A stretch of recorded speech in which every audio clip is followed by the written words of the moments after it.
안녕하세요. 책갈 PH입니다. 이번 시간은 하이데거 철학에 관해서 말씀드리겠습니다. 하이데거 철학의 권태와 고독으로 되찾는 존재의 무게. AI 시대, 존재를 되묻다. 프롤로그. 멈춤 없는 세상에서 잃어버린 지문. 새벽 6시 알람이 울립니다. 당신은 눈을 뜨기도 전에 손을 뻗어 스마트폰을 짚습니다. 밤새 쌓인 메시지, 뉴스 알림, SNS 피드가 눈앞에 펼쳐집니다. 침대에서 일어나 화장실로 가는 30초의 시간조차 당신은 무언가를 보고 있습니다. 출근길 지하철에서도, 점심시간에도, 잠들기 직전까지도 화면은 꺼지지 않습니다. 당신은 하루 종일 무언가를 하고 있습니다. 회의에 참석하고, 이메일에 답장하고, 프로젝트를 진행하고, 콘텐츠를 소비합니다. 생산성 앱은 당신의 하루를 15분 단위로 쪼개고, 알고리즘은 당신이 다음에 무엇을 원할지 이미 알고 있습니다. 1초의 공백도, 한순간의 멍함도 허용되지 않습니다. 그런데 문득 이상한 감각이 찾아옵니다. 나는 지금 무엇을 하고 있는가? 아니, 나는 왜 이것을 하고 있는가? 질문은 곧 불안으로 번집니다. 당신은 서둘러 다른 콘텐츠를 클릭합니다. 유튜브, 넷플릭스, 인스타그램. 질문이 사라집니다. 아니, 사라진 것처럼 보입니다. 하지만 그 질문은 사실 사라진 게 아닙니다. 단지 당신이 듣지 않기로 선택했을 뿐입니다. 우리는 인류 역사상 가장 많은 것을 가진 세대입니다. 정보도 선택지도 연결성도 넘쳐납니다. 그러나 동시에 우리는 가장 근본적인 것을 잃어버린 세대이기도 합니다. 바로 자기 자신과 마주할 시간입니다. 20세기의 철학자 마르틴 하이데거는 이미 100년 전 이 상황을 예견했습니다. 그는 인류가 찬란한 기술 문명을 건설하면서 정작 가장 중요한 질문을 잃어버렸다고 경고했습니다. 그것은 바로 존재란 무엇인가라는 물음입니다. 이 질문은 철학 교과서 속 추상적인 단어가 아닙니다. 이것은 당신이 매일 아침 일어나 발을 내딛는 이유에 대한 물음이며 당신이 선택한 모든 순간의 의미에 대한 물음이며 궁극적으로 나는 누구인가라는 가장 인간적인 질문입니다. 하이데거는 이 질문으로 돌아가는 길을 제시합니다. 그런데 놀랍게도 그 길은 우리가 피하고 싶어하는 두 감정을 통과합니다.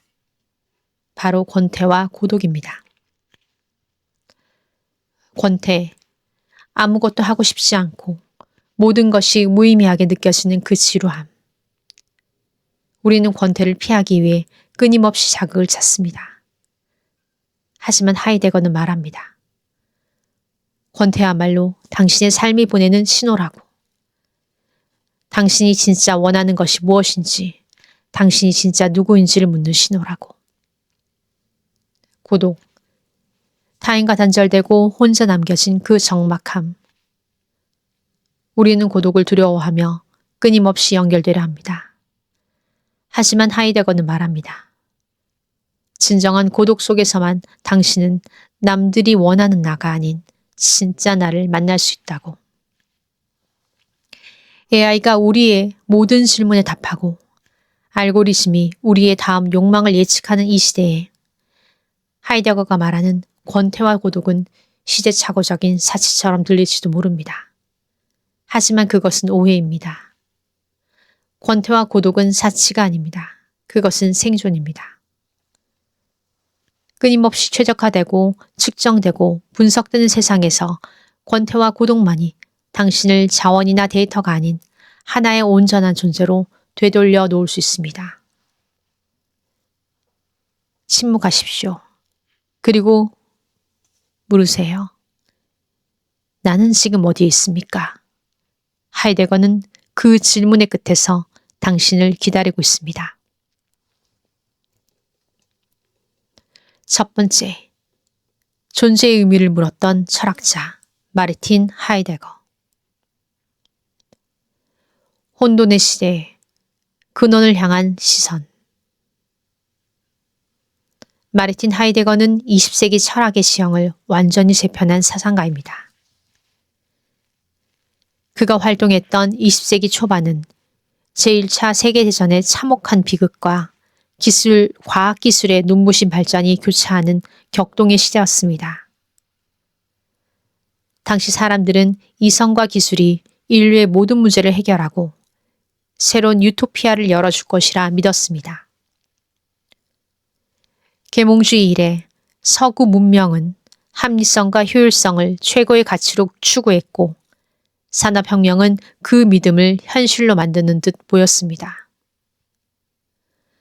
그러나 하이데거는 이 찬란한 문명의 빛 뒤에 숨은 근본적인 어둠을 포착했습니다. 인류는 어떻게 살 것인가에 대해서는 치열하게 고민해왔지만 왜 사는가와 같은 존재의 본질에 대한 물음은 놓치고 말았습니다. 과학은 사물이 무엇인지는 설명할 수 있지만 그것이 왜 존재하는지는 답하지 못합니다. 하이데거는 바로 이 지점에서 서양 철학 전체가 존재 망각의 역사였다고 진단했습니다. 현 존재, 세상 속에 던져진 의미를 만드는 존재. 하이데거 철학의 출발점은 인간에 대한 새로운 이해입니다. 그는 인간을 단순히 이성을 가진 동물이나 지능을 가진 생물학적 존재로 보지 않았습니다. 대신 현 존재, 다자인이라는 독특한 용어로 인간을 재정의했습니다. 이는 다, 거기와 자인, 즉 존재의 합성어로 문자 그대로 거기에 있는 존재를 의미합니다. 이 개념이 중요한 이유는 인간이 결코 고립된 주체가 아니라 항상 이미 세상이라는 맥락 속에 던져진 존재라는 점을 강조하기 때문입니다. 우리는 선택하지 않은 시대, 문화, 가족, 사회 속에 태어나며 이 조건들 속에서 끊임없이 자신의 삶을 해석하고 의미를 만들어갑니다. 현 존재는 단순히 있는 존재가 아니라 매 순간 나는 누구인가, 이 삶은 무엇을 의미하는가를 묻고 답하면서 자기 자신을 형성해가는 존재입니다. 이러한 인간 이해는 AI 시대에 더욱 중요한 의미를 갖습니다. AI는 데이터를 처리하고 패턴을 인식하며 최적의 해답을 제시할 수 있지만 그것은 세상 속에 있지 않습니다. AI는 자신의 존재를 물을 수 없고 삶의 의미를 고민하지 않으며 유한한 시간 속에서 선택의 무게를 느끼지 못합니다. 반면 현 존재로서의 인간은 언제나 세상과의 관계 속에서, 시간의 흐름 속에서, 타자와의 얽힘 속에서 자신을 이해하고 만들어갑니다.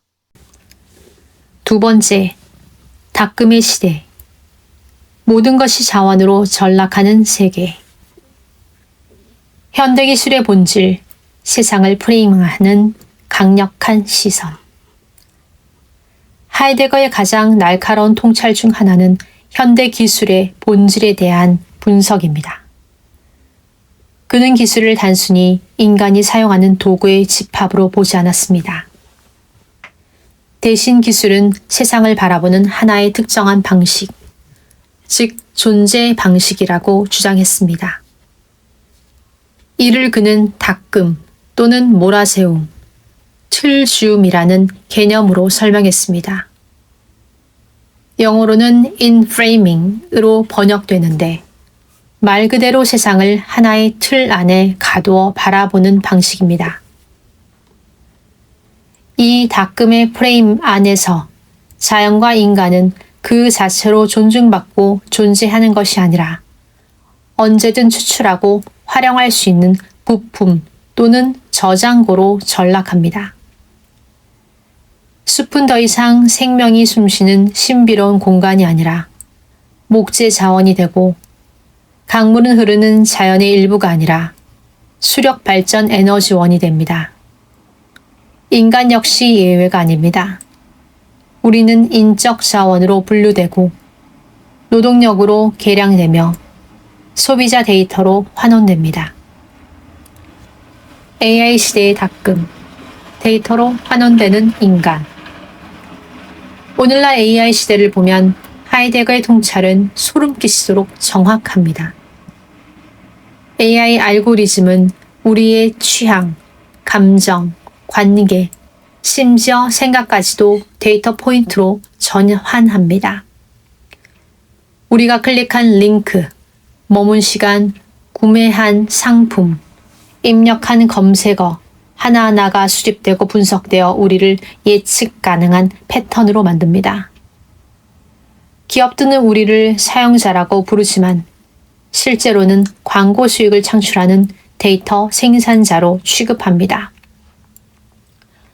더 심각한 것은 우리 스스로가 이 도구적 사유에 내면화되어 자신을 최적화의 대상으로 본다는 점입니다.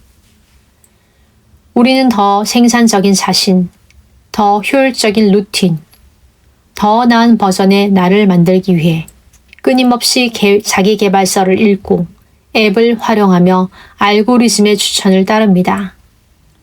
나는 어떤 사람인가? 라는 질문에 나는 어떻게 더 잘 활용될 수 있는가로 대체됩니다. 하이데거가 경고한 것은 바로 이 지점입니다.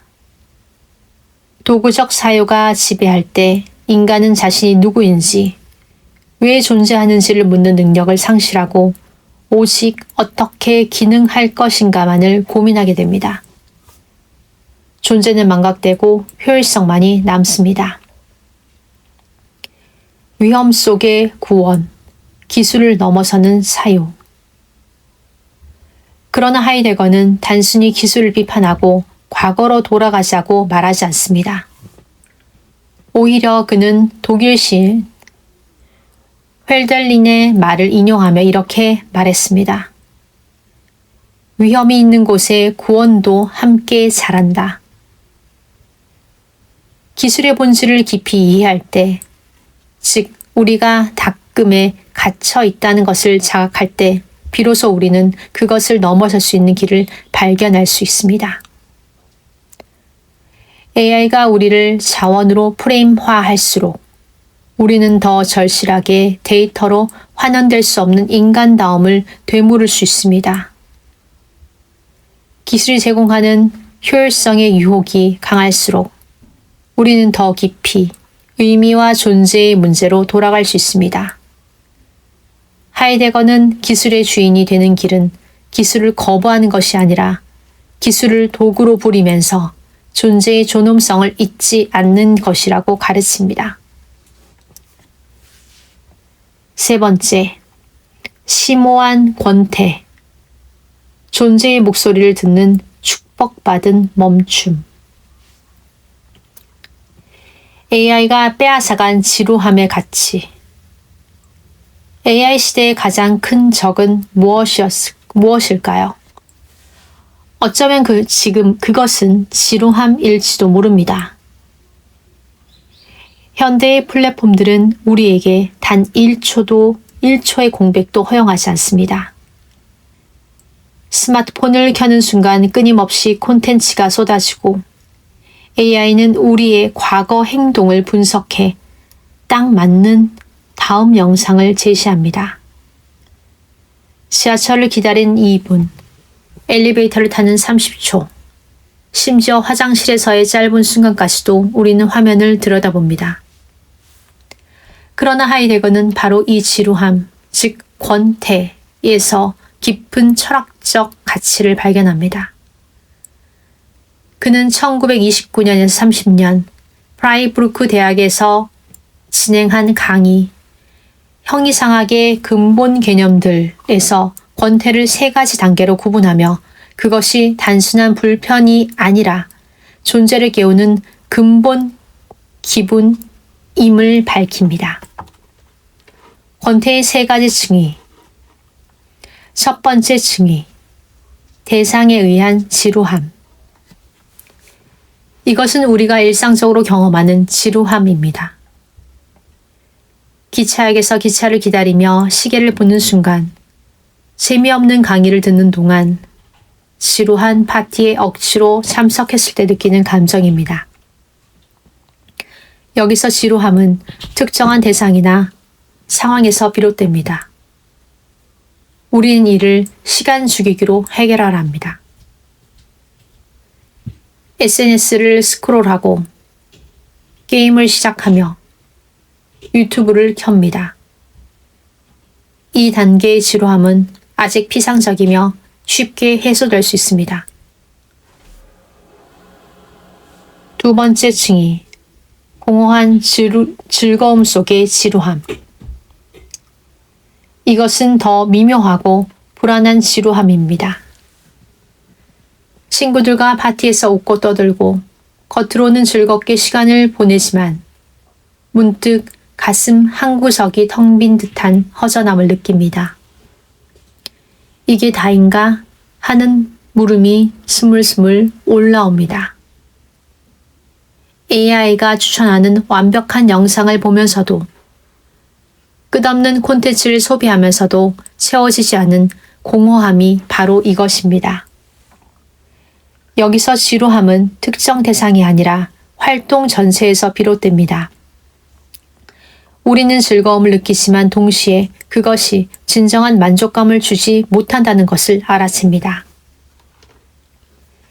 세 번째 층이 심오한 권태.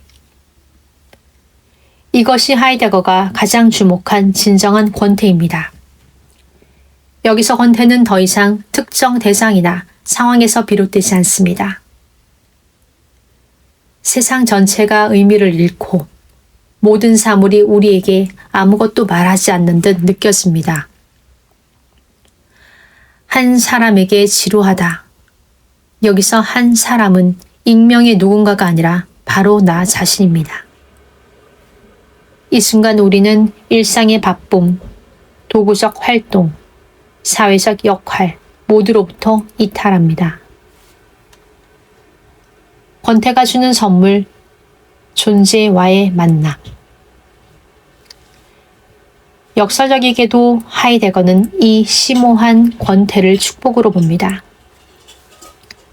왜냐하면 AI의 끝없는 자극이 멈추고 세상이 고요해질 때 우리는 비로소 근원적인 질문과 마주할 수 있기 때문입니다. 나는 왜 존재하는가? 산다는 것은 무엇을 의미하는가? 나는 진정 누구인가? 이러한 물음들은 바쁨 속에서도 결코 제기될 수 없습니다. 오직 모든 것이 멈추고 텅 빈 듯한 그 공허 속에서만 존재의 목소리가 들려옵니다. 권태는 도구적 사유의 톱니바퀴를 멈추게 합니다. 우리가 늘 무언가를 하고 어딘가로 가며 무언가를 성취해야 한다는 강박에서 벗어나는 순간 우리는 존재 그 자체와 마주합니다. 화면을 끄고 창밖을 바라보는 그 5분, 아무 생각 없이 하늘을 올려다보는 그 순간, 아무것도 하지 않아도 되는 그 막막함 속에서 우리는 진짜 나가 숨을 쉬기 시작합니다. AI가 우리를 바쁘게 만들고 끊임없는 자극을 제공할수록 우리는 이 권태를 더욱 소중히 여겨야 합니다. 그것은 단순한 시간 낭비가 아니라 영혼이 스스로를 발견하는 유일한 통로이기 때문입니다. 하이데거는 말합니다. 권태는 존재를 깨우는 근본 기분이다. 그것을 회피하지 말고 그 안으로 깊이 들어가라. 네 번째, 본래적 고독. 그들로부터 나를 되찾는 결단. 연결의 시대. 익명의 그들 속에 사는 우리. 우리는 역사상 가장 많이 연결된 시대를 살고 있습니다. SNS의 좋아요, 실시간 그룹 채팅, AI 챗봇과의 대화. 우리는 결코 혼자가 아닙니다. 언제 어디서든 누군가와 연결될 수 있고 세상의 소식을 실시간으로 접할 수 있습니다. 그러나 하이데거는 이 연결이 때로 우리를 가두는 감옥이 될 수 있다고 경고합니다. 그는 우리가 평소에 그들이라는 익명의 대중 속에 숨어 지낸다고 말했습니다. 그들은 특정한 누군가가 아닙니다. 그것은 사람들이 그렇게 말한다. 다들 이렇게 산다. 보통은 이런 거다. 라는 익명의 규범이자 사회적 평균입니다. 우리는 그들이 좋다고 하는 것을 좋아하고 그들이 중요하다고 하는 것을 추구하며 그들이 말하는 방식으로 생각합니다. AI 시대의 이 그들은 더욱 강력해졌습니다. 알고리즘은 대부분의 사람들이 이것을 좋아했습니다라고 추천하고 우리는 그 추천을 따릅니다. 트렌드는 바이럴 콘텐츠를 통해 순식간에 확산되고 우리는 그 트렌드에 뒤처지지 않기 위해 따라갑니다. 이렇게 그들 속에 숨어 사는 삶을 하이데거는 비본래적인 삶이라고 불렀습니다. 이것은 도덕적 비난이 아닙니다. 오히려 인간의 자연스러운 상태입니다. 우리는 대부분의 시간을 이렇게 살아갑니다. 고독, 타자의 시선에서 벗어나 나와 마주하기. 그러나 하이데거가 말하는 고독은 이와 다릅니다. 그것은 사회적 고립이나 외로움이 아닙니다. 오히려 그들의 시선과 사회적 기대로부터 잠시 물러나 나 자신과 온전히 마주하는 결단입니다. 고독은 자기 자신의 가장 깊은 곳으로 들어가는 여정입니다. 하이데거는 인간을 죽음을 향한 존재라고 정의했습니다. AI는 영원히 작동할 수 있지만 우리는 유한합니다. 우리는 언젠가 죽습니다. 그리고 이 죽음은 누구도 해줄 수 없는 나만의 가장 고유한 가능성입니다. 친구가, 가족이, 사회가 나를 대신해 죽어줄 수 없습니다. 죽음은 철저히 개인적이고 양도 불가능하며 확실합니다. 이 죽음을 고독하게 직시할 때, 즉 내가 유한하다는 것, 내 시간이 제한되어 있다는 것, 나는 언젠가 사라진다는 것을 정면으로 마주할 때 우리는 비로소 본래적인 삶을 시작할 수 있습니다. 알고리즘이 정해준 길, 그들이 당연하다고 여기는 길이 아니라 내가 스스로 선택하고 책임지는 삶을 살 수 있게 합니다. 고독 속에서 피어나는 본래성. 상상해 보세요. 밤늦게 창가에 혼자 앉아 별을 바라보는 순간을. 그 순간 SNS의 알림도, 그들의 기대도, 사회적 역할의 무게도 사라집니다. 남는 것은 오직 나입니다. 그 고요 속에서 우리는 묻습니다. 이 삶, 내가 정말 살아야 할 이유는 무엇인가? 나는 진정 무엇을 원하는가? 내가 선택한 이 길이 진짜 내 길인가? 하이데거는 이 고독을 무서운 것이 아니라 오히려 우리를 가장 강하게 만드는 경험으로 봅니다. 고독은 우리를 약하게 하지 않습니다. 오히려 세상에서 가장 진정한 나를 깨웁니다. 그들의 목소리가 아닌 내 목소리를 듣게 합니다. 타인의 기준이 아닌 내 기준으로 살게 합니다. AI 시대의 이 고독은 더욱 중요합니다. 왜냐하면 AI는 우리를 결코 고독하게 두지 않기 때문입니다. 챗봇은 언제나 대화 상대가 되어주고 추천 알고리즘은 끊임없이 다음 컨텐츠를 제시하며 소셜미디어는 우리를 그들의 네트워크 속에 단단히 묶어둡니다. 하지만 바로 그렇기 때문에 우리는 의도적으로 고독을 선택해야 합니다. 화면을 끄고 알림을 차단하고 그들에게서 잠시 떨어져 나와 마주하는 시간을 가져야 합니다. 5번째, AI 시대. 왜 다시 하이데거인가? 존재의 회복을 위한 철학적 저항. 데이터로 환원될 수 없는 존재. 결국 AI 시대의 하이데거의 철학이 절실한 이유는 명확합니다. 우리는 데이터로 환원될 수 없는 존재이기 때문입니다.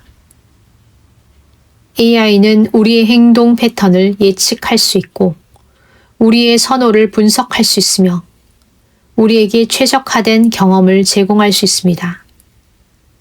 그러나 AI는 결코 우리가 왜 존재하는지, 우리 삶이 무엇을 의미하는지를 말해줄 수 없습니다. 하이데거가 평생 치열하게 탐구했던 존재의 물음은 바로 이 지점에서 빛을 발합니다. 우리는 단순히 기능하는 존재가 아닙니다.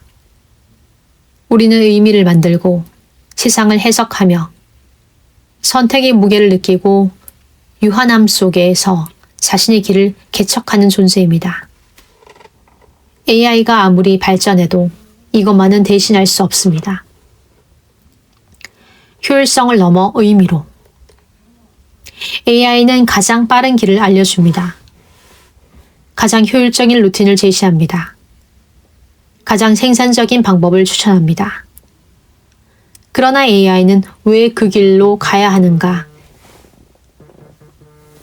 효율성을 위한 삶이 과연 의미 있는 삶인가라는 질문에는 답하지 못합니다. 하이데거는 우리에게 이 왜를 묻는 법을 가르칩니다. 권태의 순간, 고독의 시간 속에서 우리는 비로소 이 근원적인 물음과 마주할 수 있습니다. 그리고 그 물음 속에서 발견되는 의미야말로 우리를 진정으로 인간답게 만드는 것입니다. 아무리 최적화된 삶도 의미 없는 삶이라면 고독 공허합니다. 반면 느리고 비효율적일지라도 의미로 가득한 삶은 풍요롭습니다. 차원에서 존재로 있는 그대로의 나를 되찾기. 닦음의 시대는 우리를 성능 좋은 부품으로 만들려 합니다. 더 생산적이어야 하고 더 효율적이어야 하며 더 경쟁력 있어야 합니다. 우리는 스스로를 끊임없이 평가하고 측정하고 개선하려 합니다. 그러나 이 과정에서 우리는 있는 그대로의 나를 잃어버립니다. 하이데거의 철학은 우리에게 다른 가능성을 보여줍니다. 우리는 활용될 자원이 아니라 그 자체로 소중한 존재입니다. 우리는 끊임없이 무언가가 되어야 하는 존재가 아니라 이미 있는 존재입니다. 권태와 고독 속에서 우리는 이 단순하지만 심오한 사실을 재발견합니다. 나는 성과로 증명되는 존재가 아니라 존재 그 자체로 의미 있는 현 존재입니다. 기술의 주인 되기, 도구를 부리되 존엄을 지키기. 하이데거는 기술을 거부하자고 말하지 않았습니다. 오히려 위험이 있는 곳에 구원도 잘한다는 그의 말은 기술의 위험성을 깊이 이해할 때 비로소 우리가 기술의 진정한 주인이 될 수 있음을 시사합니다. AI를 거부한 것이 아니라 AI를 도구로 부리면서도 존재의 존엄성을 잊지 않는 것. 이것이 하이데거가 제시하는 길입니다. AI의 추천을 활용하되 그것이 내 삶의 의미를 결정하게 하지 않기. 알고리즘의 효율성을 누리되 권태와 고독의 시간을 의도적으로 확보하기. 연결의 편리함을 즐기되 그들로부터 물러나 나 자신과 마주하는 용기를 갖기. 이것은 단순한 균형이 아니라 의식적인 저항입니다. 다크메 시대의 존재를 기억하는 것, 도구적 사유가 지배하는 세상에서 의미의 물음을 놓지 않는 것. 이것이 현대인이 할 수 있는 가장 강력한 철학적 저항입니다. 에필로그. 존재를 기억하는 작은 실천. 하이데거의 고독과 권태는 현대인의 질병이 아니라 기기적인 세상에서 인간다움을 지켜내는 가장 강력한 철학적 무기입니다. 이것은 멀리 있는 추상적인 이론이 아니라 오늘 당신이 실천을 할 수 있는 구체적인 삶의 태도입니다. 오늘 하루 단 10분이라도 화면을 끄고 아무것도 하지 않는 시간을 가져보세요. 그 막막한 지루함, 그 불편한 고요 속에 당신의 진짜 존재가 숨쉬고 있습니다. AI가 추천하는 다음 영상을 보지 말고 당신 자신에게 물어보세요. 나는 진정 무엇을 원하는가? 이 삶은 내가 선택한 길인가? 그들이 말하는 성공의 기준에서 잠시 벗어나 당신만의 의미를 발견하세요. 알고리즘이 정해준 길이 아니라 당신이 책임지고 선택하는 본래적인 삶을 시작하세요. 이것이 어렵고 두렵다면 그것은 당연합니다. 왜냐하면 그것은 그들의 안전한 품을 떠나 나 자신의 유한함과 마주하는 결단이기 때문입니다. 하지만 바로 그 결단 속에, 그 권태의 순간 속에, 그 고독한 마주함 속에 진정한 자유가 있습니다. 하이데거는 우리를 재촉하지 않습니다. 그는 부드럽게 손을 내밀며 말합니다. 함께 존재를 기억하자. AI의 세상에서 이 따뜻하고도 냉철한 철학이 우리를 구원할 수 있습니다. 당신의 하루에 그 작은 권태의 순간을, 그 짧은 고독의 시간을 선물하세요. 그곳에 데이터로 환원될 수 없는 당신의 빛나는 존재가 기다리고 있습니다.